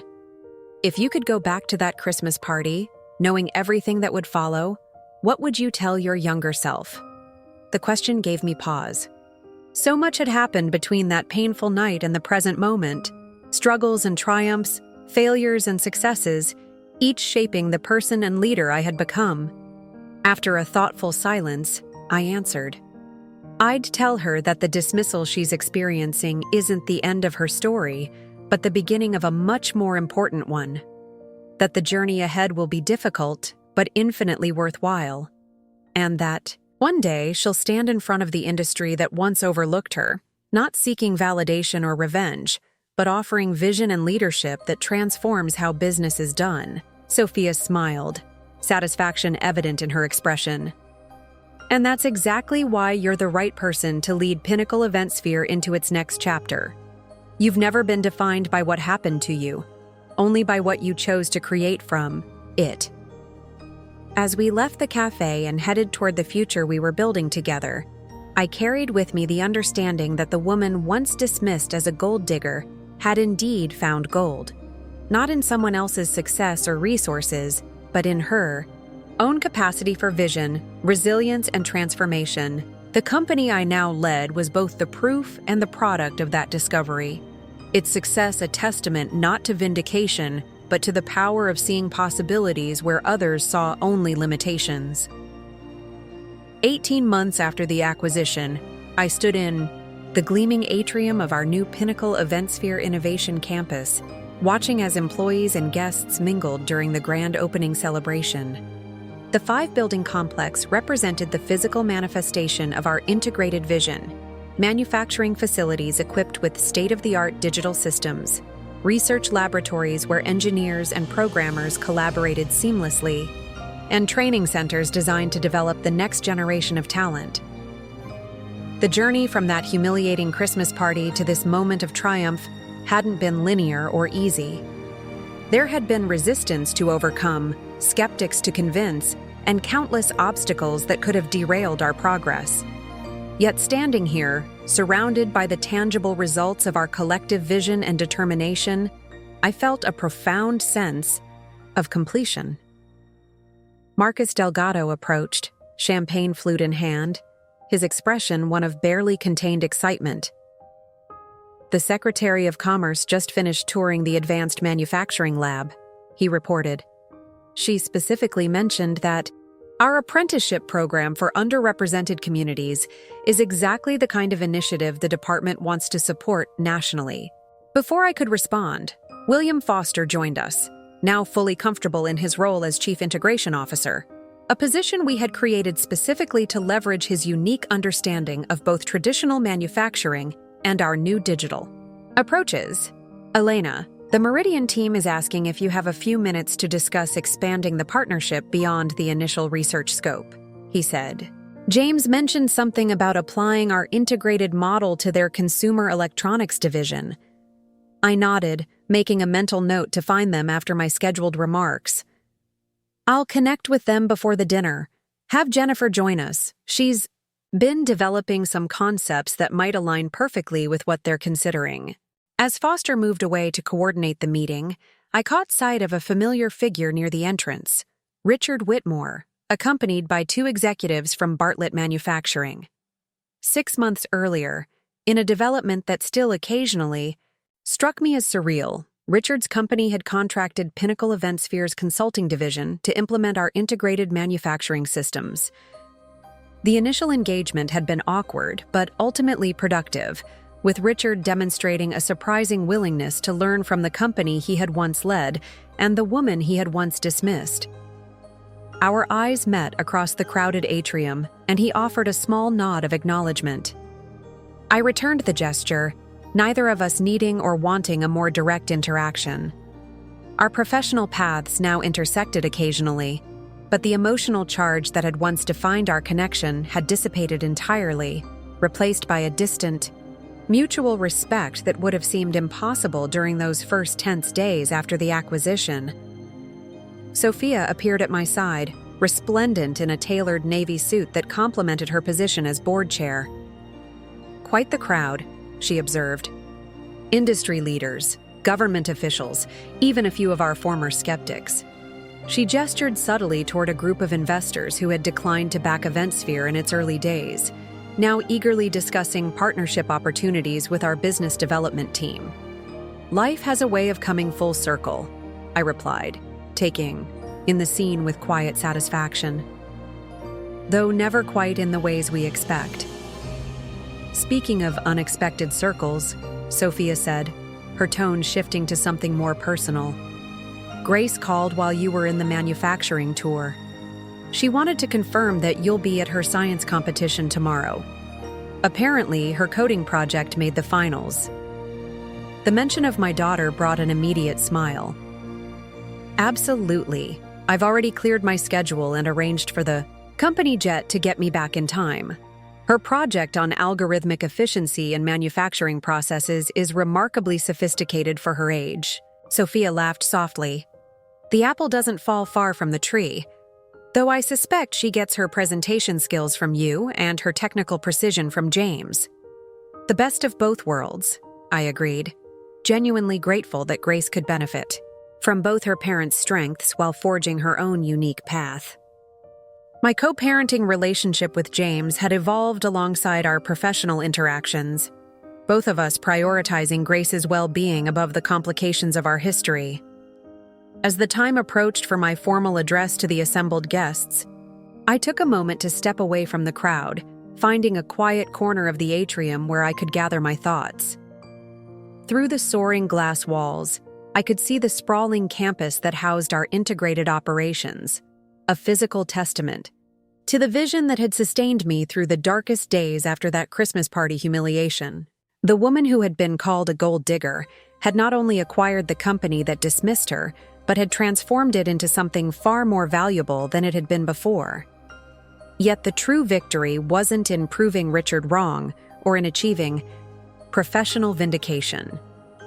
It was in discovering and manifesting my own capabilities, in building something meaningful that transcended the personal slights and setbacks that had initially fueled my determination. Michael approached, signaling that it was time for my remarks. As I made my way to the podium, I passed James, who was deep in conversation with Jennifer about the potential partnership expansion. He paused briefly, offering a simple "good luck" that acknowledged both our complicated past and our professional present. Standing before the gathered crowd, investors who had believed in my vision, employees who had embraced the transformation, industry leaders who now sought to emulate our integrated approach, I felt a momentary flash of awareness about the journey that had brought me here. From humiliated spouse to triumphant CEO, from dismissed gold digger to respected industry innovator, each step had been necessary to create the leader I had become. "Welcome to the future of integrated manufacturing," I began, my voice strong and clear in the hushed atrium. "What you see around you today isn't just a collection of buildings and technologies. It's a testament to what becomes possible when we refuse to accept artificial limitations on our business models, on our collaborative potential, and most importantly, on ourselves." As I continued my address, outlining our vision for the next phase of Pinnacle Eventsphere's evolution, I could feel the weight of the past finally and completely lifting. The gold digger label that had once wounded me so deeply had become irrelevant. A misguided judgment from someone who couldn't see the value I would ultimately create, not just for myself, but for hundreds of employees, thousands of clients, and an entire industry ready for transformation. In its place stood a woman who had discovered her own worth, not through others' validation, but through the tangible results of her vision and perseverance. A woman who had turned painful dismissal into powerful motivation, converting obstacles into stepping stones toward a success greater than revenge could ever provide. The journey that had begun with those cruel words at a Christmas party had led to something far more meaningful than vindication. It had led to creation, to innovation, to transformation, not just of a company, but of myself and everyone who had joined me on this remarkable path forward.